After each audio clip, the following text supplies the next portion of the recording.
godine i imamo damu koja brani čast srpskog odgoja u ovoj trci Pompeja Fiore sa Đorđem Perovićem.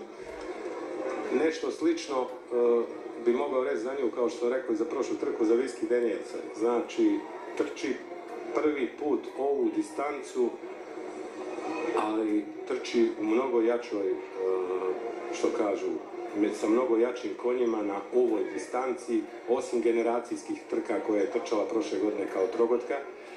Trči sa starijim konjima, ali izuzetno sam, što kažu, zadovoljan time da je i trener i vlasnik se odlučio da Pompeja ipak izađe na crtu ovim konjima kao predstavnik srpskog odgoja. Ambiciozno. Ambiciozno i svaka im čast. To je ono što ja mogu u ovom momentu reći. Ona ima, što kažu, pravo na to, obzirom da je jako dobro počela ovu sezonu. Dobila je trku Čukarica, ali to su trke 1200-300 metara, ovo je 1700.